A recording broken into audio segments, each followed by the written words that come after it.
Bonjour à tous, bienvenue dans le débat de France 24. Ce débat que nous enregistrons quelques heures avant sa diffusion ici à Tunis au lendemain d'une journée historique pour la Tunisie. Alors, à l'heure où nous parlons, soyons bien clairs, nous n'avons pas de résultats officiels, mais nous ne sommes pas complètement dans le flou. Au contraire, la situation est en train de se clarifier de plus en plus à partir d'informations recoupées que nous avons pu avoir ce matin auprès de plusieurs partis, mouvements politiques d'obédience opposée, il faut bien le dire. Ce qui se dégage, c'est que dans la future Assemblée constituante qu'ont élu les Tunisiens hier, le parti Ennahda, le parti islamiste comme on l'appelle, sera la principale composante politique et largement, puisque tout le monde s'accorde sur ce point, environ, peut-être un peu plus, peut-être un peu moins, 40% des Tunisiens ont voté pour lui demain, ce qui devrait lui donner, peut-être avec le système de la représentation proportionnelle, un système de plus fort reste, un peu plus de 40% des sièges. Voilà ce qu'on peut dire, ce qui veut dire que pour les autres formations politiques, qui représentent 60%, va se poser la question parfois un peu douloureuse, de l'attitude à adopter. Elles sont divisées là-dessus. Faut-il s'allier avec Ennahda, constituer avec lui un gouvernement, au contraire le laisser gouverner, être dans l'opposition? C'est une des questions essentielles qui se posent aussi, tout comme une autre question importante qui est de savoir comment la société tunisienne va accueillir ce résultat. Y aura-t-il ou y aura-t-il pas d'autres manifestations, violentes ou pas violentes? On va en parler dans le débat ce soir avec mes invités, je vous les présente. D'abord, Lina Benmeni. Bonjour, Lina Benmeni. Alors, on a beaucoup parlé de vous parce que vous êtes là aujourd'hui sur ce plateau. Vous représentez la jeunesse, vous représentez la société tunisienne. Vous êtes une blogueuse et vous avez eu un rôle très important dans la révolution du jasmin. On a même parlé de vous à un moment donné pour le prix Nobel de la paix. C'est dire. Hein. Votre blog s'appelle A Tunisian Girl. Ensuite, Ziad Ladari. Vous êtes candidat, peut-être élu, vous nous direz, d'Ennahda dans la localité de Sousse, c'est dans le sud du pays. Centre-sud. Morter Tréfi, vous êtes le président d'honneur de la Ligue tunisienne des droits de l'homme. Et puis Cyril Grislin-Karaï, vous êtes de métier, de profession, conseiller en stratégie. Vous avez écrit un livre qui s'appelle La prochaine guerre en Tunisie, la victoire en 5 batailles. Surtout, vous avez conseillé plusieurs partis politiques et vous avez tenu, puisque vous êtes tunisien, vous êtes revenu, comme beaucoup de Tunisiens d'ailleurs que j'ai croisés, beaucoup de Tunisiens qui étaient partis en France sont revenus, c'est la mondialisation, ils partagent leur temps entre la France, la Tunisie, mais beaucoup plus de temps en Tunisie. Vous avez conseillé un certain nombre de partis politiques tunisiens. Je voudrais commencer avec vous, Ziad Ladari. Est-ce que vous confirmez la tendance, on ne va pas parler de résultats, la tendance, les résultats, je le répète, vont être annoncés demain. La tendance que je donnais tout à l'heure, qui est corroborée aussi par certains résultats partiels régionaux donnés par la radio publique. Tout à fait, absolument. Je pense qu'on se dirige aujourd'hui vers un Parlement, une Assemblée constituante diversifiée, très représentative de l'ensemble des composantes, des principales composantes de la vie politique en Tunisie. Mais je pense qu'il y a quand même une force politique qui émerge, une première force politique peut-être du pays, ça serait justement Ennahda, tout à fait. Vous confirmez que ce serait vous attendez autour de 40%? Normalement, oui, tout à fait. On attend les résultats, mais normalement, je confirme un peu cette tendance-là. Alors, Cyril Grislin-Karaï, vous me disiez avant de commencer l'enregistrement, je l'avais prédit. Je pensais, parce que c'est vrai qu'hier, travaillant même à partir des résultats des Tunisiens de France, on était plutôt autour de 25-30%, ce qu'on considérait déjà comme beaucoup. Et donc vous n'êtes pas surpris par ce résultat? Non, c'est-à-dire c'est pas vraiment une prédiction, mais c'est-à-dire que ça me paraît être un résultat assez probable étant donné la situation du pays, de même que le résultat qu'il y ait eu une révolution dont l'origine est sociale. Il faut bien se rappeler que ce n'était pas une origine politique, la révolution. Les premiers slogans de la révolution en Tunisie, autour du 20 décembre, c'était un emploi, de la liberté et une dignité nationale. Mais le premier mot, c'était emploi. Les gens se sont levés pour ça. De la même façon qu'une certaine classe tunisienne a fermé ses yeux pendant trop longtemps à la réalité de l'intérieur du pays, de la pauvreté, de l'exclusion et du chômage, c'était aussi fermer ses yeux que de penser, c'est ce que beaucoup annonçaient au début de l'année, que Ennahda représenterait que 15 à 20% des suffrages. Ça me paraissait ne pas être raisonnable par rapport à un certain nombre de paramètres. Et ça veut dire, c'est très intéressant, ça veut dire que vous pensez que la principale motivation des gens, des Tunisiens qui ont voté pour Ennahda, c'est une motivation sociale, pas tellement une motivation religieuse, et que vous faites comme si au fond Ennahda avait été le seul parti politique crédible sur le plan de son programme économique et social. Alors c'est pas exactement ce que j'ai dit, je pense qu'il y a plusieurs paramètres. Malheureusement, une discussion qui aurait pu être une discussion centrée politique, un débat politique centré sur l'économie et le social, qui sont les vraies problématiques du pays, a très rapidement dévié vers un débat essentiellement identitaire et sur la question de la religion. Ça se doit au fait notamment que Narda est un parti qui s'inspire de la religion, en tout cas qui est proche de la religion en étant islamiste, et ça a créé une nouveauté dans le panorama politique en déplaçant le débat de ce qui me semble être l'essentiel. Maintenant, la problématique identitaire a très largement été utilisée par les différentes franges politiques pour créer soit de la peur, soit de l'attraction. Aujourd'hui, les Tunisiens étaient à la recherche d'une réexpression de qui nous sommes, comment existons-nous. Parce que les gens qui étaient exclus de Tunisie réclamaient, les jeunes réclamaient de pouvoir exister, parce qu'ils étaient là et on ne se rendait pas compte d'eux. Donc il y a une question d'existence, d'appartenance, d'identité qui a monopolisé le débat politique, alors que ça aurait dû être économique et social. Est-ce que la première manifestation d'appartenance, c'était pas simplement de se rendre aux urnes et de voter, ce qu'ont fait un nombre très important de Tunisiens, puisque bon, alors là, il faut distinguer entre les inscrits et les pas inscrits, mais on est au-delà de 70% de participation. Hein. Oui, tout Donc, à fait. C'est ça, appartenir à une communauté nationale, c'est voter. Pourquoi voter spécialement pour Narda? C'est deux étapes. C'est d'une part, j'appartiens à la citoyenneté tunisienne, je vote. Et ça nous a tous très agréablement surpris, puisque les sondages disaient que 40% des inscrits ne voteraient pas. Je suis très heureux qu'un tel chiffre massif a démontré la citoyenneté tunisienne. Elle s'exprime dans un environnement d'expression de démocratie, qui sont des élections libres, qui se sont plutôt dans l'ensemble bien passées. D'un autre côté, après, il y a les choix qu'ont fait chacun des citoyens, et puis il y a un choix qui a été fait, apparemment, parce qu'on n'a pas encore les chiffres, mais de la présence très importante de Narda dans le paysage politique. Alors, en revanche, moi je voudrais revenir sur quelque chose que vous avez dit au début, qui me paraît importante, c'est que c'est pas parce qu'on a 40% des suffrages qu'on est obligé de gouverner. Je veux dire, il faut laisser encore. Alors, on va revenir sur ce point. Laisser encore les résultats s'exprimer, les discussions se faire, etc. Oui, on va rentrer dans cette discussion un peu plus tard.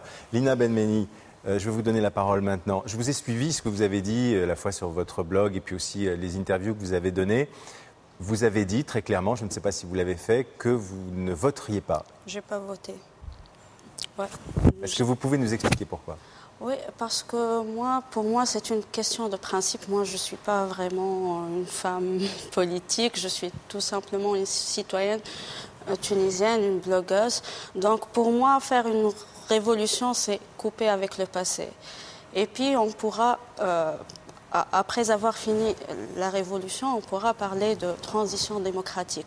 Or, en Tunisie, on n'a pas coupé avec le passé. Quand on voit la présence d'au moins 50 partis politiques reconstitués du RCD, moi, ça, je ne l'accepte pas. Pour moi, rien n'a changé. Mais ça veut dire qu'il y en a au moins 50 autres qui n'ont rien à voir avec le RCD, puisqu'il y avait quand même... Hein... Mais le fait d'accepter d'entrer en compétition avec eux, le fait de voter pour eux, leur donne de la légitimité. Or, dans ces partis, il y a des gens qui doivent être poursuivis par la justice et des gens qui ont fait du mal au peuple tunisien et qui sont encore libres et qui ont eu le droit à créer des partis politiques. Moi, je ne peux pas voter dans ces conditions-là. De plus, au début, tout le monde parlait d'une révolution de jeunes.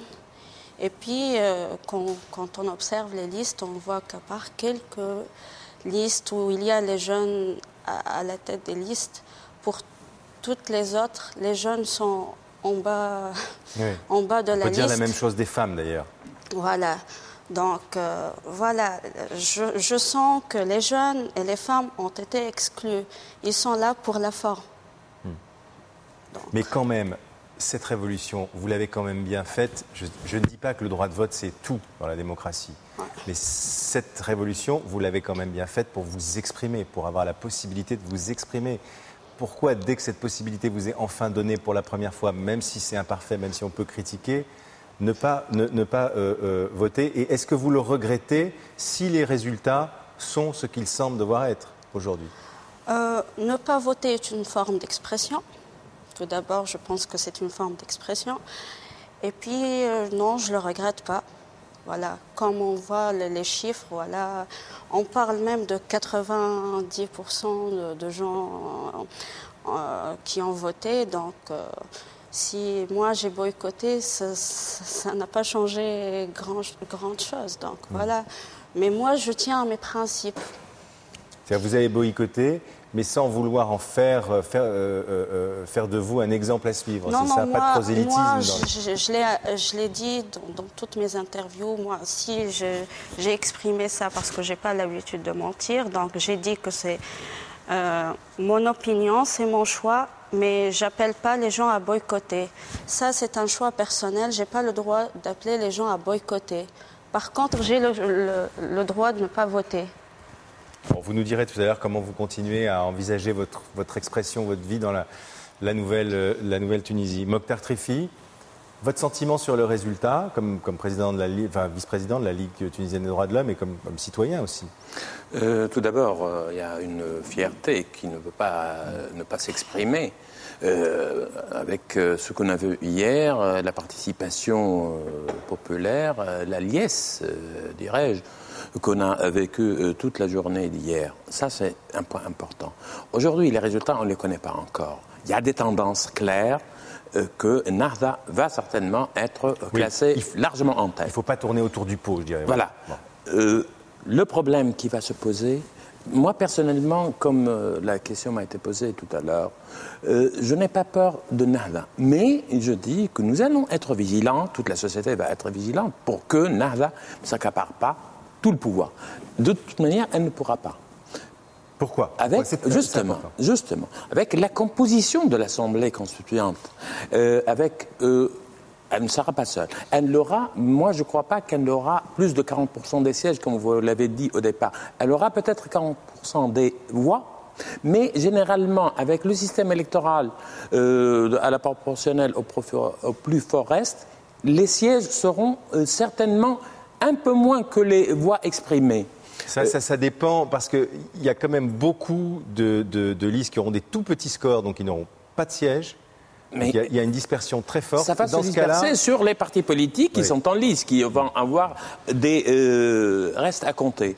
Donc, il va y avoir des partis politiques, maintenant, on les connaît, au moins quelques-uns. Le CPR, le Congrès pour la République, le Forum démocratique pour le travail et la liberté de Dr Moussa Ben Jafar, Takatol, le PDP avec un score en deçà de ce qui était prévisible pour lui, et d'autres partis politiques. Et le pôle démocratique, bien sûr, on prévoit une petite avancée du pôle par rapport aux sondages qui ont été exprimés. Donc, Nahda ne sera pas seul. En plus, connaissant pas mal de dirigeants de Nahda, je crois qu'ils sont des gens avec un sens aigu, un pragmatisme aigu. Aujourd'hui, gouverner tout seul ou avec quelques alliés, ça va les exposer à eux tout seuls, à tous les problèmes que va confronter la Tunisie dans les prochains mois. Et ça, je ne crois pas qu'ils veulent faire l'expérience tout seuls. D'ailleurs, ils le disent qu'ils vont essayer de ratisser très large, de faire un consensus autour d'eux pour gouverner avec les autres. Reste à savoir qui... Justement, c'est la question. Voilà, le Congrès pour la République, M. Marzouki a déjà dit qu'il était prêt, et Takatol aussi. Il y en a certains qui sont prêts. Moi, je suis un peu plus réservé aujourd'hui, sur ce qui a été dit. Est-ce que, avec le sort qu'il a réalisé, Dr Marzouki va être dans les mêmes dispositions? Maintenant, il se sent fort. Et je connais très bien mon ami Mansour Marzouki. Il se sent fort. Il a des possibilités de négocier pied à pied une alliance avec Nahda. Donc, il ne va pas être l'allié docile de Nahda. C'est le cas aussi de Takatol. Takatol a toujours dit que, après le vote, à l'annonce des résultats, il verrait qu'est-ce qu'il ferait du paquet de députés, de membres de la Constituante qu'il fera. Donc, je suis sûr que la situation n'est pas aussi facile que ça et la négociation va être rude pour composer une majorité à l'Assemblée. Alors, on va demander à Ziad Ladiri, qui représente cette tendance avec nous aujourd'hui. Est-ce que vous êtes prêt à gouverner? Et avec qui est-ce que vous êtes prêt à gouverner? Et pourquoi faire? Écoutez, si on se présente aux Tunisiens, c'est qu'on a un projet et on a un programme. Et on a justement démontré que nous avons un programme que nous sommes capables, que nous sommes capables justement d'être non pas un parti de protestation, un mouvement uniquement de contestation, mais aussi de faire partie de ceux qui vont construire la Tunisie de demain et qui sont prêts à coopérer avec toutes les bonnes volontés du pays qui souhaitent justement s'inscrire dans cette démarche. Parce que les défis aujourd'hui du pays sont énormes. On sait tous qu'effectivement la tâche est lourde, qu'on a un passif très très lourd de l'époque de Ben Ali, et donc effectivement personne ne pourra gouverner tout seul. Mais je dis bien que nous allons assumer notre responsabilité. Si effectivement cette tendance dont on parlait tout à l'heure va se confirmer, on va assumer notre responsabilité et on va discuter avec tous les partenaires, avec toutes les composantes politiques du pays qui souhaitent justement s'inscrire dans cette démarche. Mokhtar Chefi disait quelque chose que beaucoup ont ressenti, effectivement, c'est que vous ne semblez pas, au fond, vraiment désirer gouverner seul. Ça, ce sera peut-être pas possible parce que vous n'aurez pas tout seul la majorité, mais vous préféreriez être vraiment englobé dans la majorité la plus large possible. C'est ça, en gros. Je pense qu'il y a quand même un certain consensus dans la classe politique de dire qu'effectivement, il y a une volonté de créer un gouvernement d'union nationale après les élections. Je pense que Ennahda n'était pas le seul parti à affirmer cela. Je pense qu'il y a un certain nombre de partis également qui ont annoncé leur volonté justement d'aller dans cette direction-là. Et Ennahda l'a bien affirmé. C'était écrit noir sur blanc sur notre programme. Lina Benmeni a soulevé un point important. Est-ce que vous êtes d'accord avec elle quand elle dit une explication de la principale raison pour laquelle elle n'a pas voté? En gros, il y a eu trop de gens compromis avec l'ancien régime qu'on a autorisés à se présenter, même si on sait qu'il y a eu des interdictions sur un grand nombre d'entre eux. Est-ce que vous êtes d'accord avec ça ?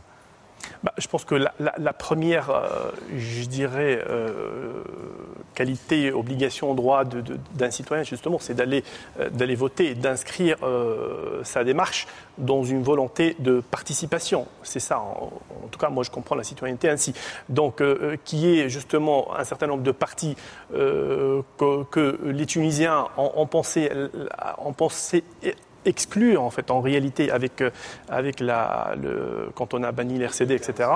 Et l'article 15, et on s'est retrouvé dans une situation justement où il y a pas mal de RCD, New Look, etc. qui s'expriment et qui se présentent. Je pense que ça a embarrassé pas mal de Tunisiens, ça a inquiété les Tunisiens, cette idée de retour en arrière, cette idée de réémergence d'une force politique qui se réclame ou qui soit liée d'une manière ou d'une autre avec l'ancien régime, mais je pense que la démocratie ils étaient facilement identifiables quand même pour la plupart des électeurs, non ?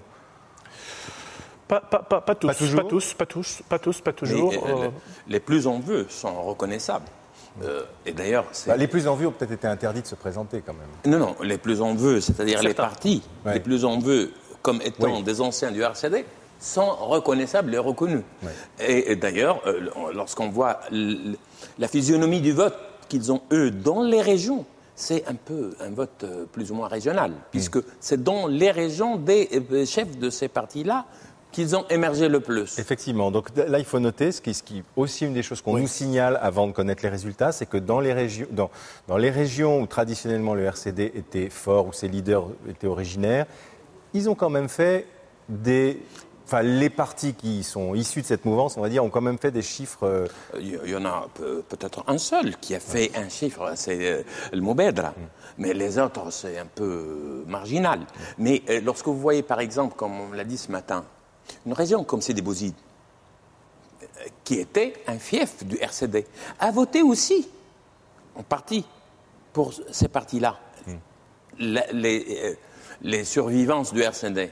Donc, comme vous le dites, il y a les régions traditionnellement RCDistes qui ont voté un peu pour ces partis-là. Il y a des régions aussi qui n'étaient pas prédestinées à le faire. Lorsqu'on parle de Sidi Bouzid, on voit que le vote de Sidi Bouzid est allé, bien sûr, à Ennahda, mais c'est allé aussi à Moubedra, c'est allé aussi à l'Arida Cha'biya. C'est quelque chose d'exceptionnel. Personne ne créditait l'Arida Cha'biya de quoi que ce soit, mais là... Bon, alors cela dit, il y a... Oui, vous voulez dire un mot, Cyril ? Moi, je ne me présente à rien, je ne représente aucun parti politique, et je pense que les hommes du passé sont les hommes du passif, comme il a été dit il y a 30 ans en France. En revanche, je ne peux que m'étonner de ce qui me paraît être une incohérence de discours, de vouloir faire l'union nationale, mais de tout de suite après dire, mais dans cette union, il y a des gens qui ne rentrent pas. C'est soit on exclut pas, ou on exclut à moitié. Et donc je suis un peu curieux, moi, de la position des partis qui veulent une union nationale, mais qui, dans cette logique d'union, exclut tout le monde. Il devrait aussi inclure les Moi, partis j'ai du mal à issus du comprendre ça. RCD, c'est Exactement. À mon sens, on a choisi un chemin de la démocratie. La démocratie, au sens littéral du terme, c'est la souveraineté du peuple. Ça s'exprime à travers des suffrages qui créent des majorités et des minorités. La démocratie tient la route si la majorité gouverne en respectant les droits des minorités, que ce soit l'individu jusqu'aux minorités politiques. Aujourd'hui, nous allons avoir demain ou ce soir une cartographie politique de la Tunisie dans laquelle on va savoir quel parti est où. Or, quand nous lisons les fondamentaux des programmes de ces partis, il y a des partis qui sont très clairs sur un certain nombre de questions, et notamment celle qui a malheureusement occupé le devant de la scène pendant 9 mois, qui est la question de la participation ou pas de la religion dans l'environnement. Pourquoi vous dites malheureusement? Parce que ça n'intéresse pas les Tunisiens? On a réussi à faire en sorte qu'il n'y ait que ça qui les intéresse. Non, mais je dis ça. Pourquoi je dis ça? Je dis ça parce que j'ai beaucoup lu, entendu qu'on faisait le reproche aux médias, en particulier les médias internationaux français, d'avoir trop insisté sur cette question, même à la limite au point de mettre trop le projecteur sur Enarda, de lui faire un peu la courte échelle. C'est vrai. France 24 aussi, d'ailleurs. Vous pensez ça vraiment? Oui. Vous pensez que c'est une fabrication? Alors moi, c'est pas que je le pense, c'est qu'il y a des statistiques qui sont en train de sortir tous les jours et qui disent quel est le temps d'antenne des uns et des autres sur les différentes radios et télévisions. Donc on n'a pas besoin de le penser, il suffit de regarder juste les chiffres qui sortent du point de vue d'une mesure de temps d'antenne. Mais c'est pas ça la problématique, c'est que moi je pense que les Tunisiens n'ont pas fait une révolution pour qu'on leur dise qui vous êtes. Je ne pense pas que les Tunisiens ont fait une révolution pour qu'on essaie de leur rappeler dans un texte ou dans un discours politique des uns comme des autres, d'ailleurs, parce que tout le monde n'a fait que discuter essentiellement que de cela. Qui sommes-nous? Ça fait 3000 ans que nous sommes ici, nous savons très bien où nous sommes, nous savons quelles sont nos frontières, nous savons que nous sommes une terre d'accueil, de modération, de mélange, et nous savons que la majorité des Tunisiens, 95%, sont musulmans. Quand 95% des gens sont quelque chose, on n'a pas besoin de parler de ça tout le temps. Ça, on ne va pas le changer. Et on n'a même pas besoin de le rappeler, je dis c'est une réalité profonde, ce qui peut changer, je ne veux pas faire de comparaison avec la Libye, mais il n'y a pas que la Libye. Ce qui peut changer, c'est que la réislamisation, comme on appelle, c'est un phénomène récent, relativement récent, au regard de ces 3000 ans. Vous ne croyez pas que ça peut aussi arriver en Tunisie, ou vous pensez que la Tunisie est un cas à part, ce que disent beaucoup de gens, et peut-être que c'est vrai, un cas à part qui a tellement assimilé justement le bourguibisme, cette révolution des mœurs, le statut de la femme, etc., que on ne peut pas revenir là-dessus. Et la question, je la poserai ensuite à Ziad. Naturellement, puisque moi aujourd'hui, je suis citoyen qui a voté et qui observe ce qui se passe. À quoi je m'attends aujourd'hui? Je m'attends à ce que ceux qui arrivent à composer une majorité gouvernementale, j'espère qu'ils le feront vite, parce que notre pays a des vrais problèmes à résoudre, qu'ils se comporteront comme majorité démocratique gouvernementale. Et qu'ils seront efficaces dans cette majorité, puisqu'on a vraiment des problèmes profonds. Je m'attends aussi à ce que la minorité s'organise pour être une opposition qui respecte pacifiquement le jeu de la démocratie, quelle que soit cette minorité. Mais je m'attends aussi à ce que les partis, et notamment on a cité le CPR, le Takatol et d'autres, qui éventuellement participeraient de cette majorité, sont des partis qui ont toujours affirmé qu'ils maintiendraient la séparation entre la religion et la politique, qui s'engageaient sur un certain nombre de principes très clairs. Eh bien, nous sommes en droit de s'attendre, en tant que Tunisiens, qu'ils répondent à leurs promesses et qu'ils fassent leurs promesses. Et donc notre position, à nous trois qui sommes autour de la table non politique, puisque peut-être qu'il sera à l'Assemblée lui-même, il y aura les reines du pays ou participera des reines du pays, notre position à nous, c'est d'être vigilants, que les promesses qui ont été faites soient respectées, que le jeu démocratique s'applique vraiment et que les partis s'assurent que ce jeu démocratique soit aussi réalité dans la rue tunisienne. Parce qu'il y a une différence entre l'environnement légal et institutionnalisé d'une assemblée et le comportement des gens ensuite dans la rue. Moi, je ne souhaite qu'une chose, c'est que tout cela se passe très bien et conformément à ce que tout ce monde souhaite. Maintenant, qui va vous répondre? C'est d'abord pas aujourd'hui, parce que c'est pas dans les discours que ceci doit s'annoncer, c'est dans les faits du quotidien. Il faudra que nous ayons rendez-vous dans 6 mois et qu'on regarde ensemble dans 6 mois qu'est-ce que ceux qui gouvernent font exactement.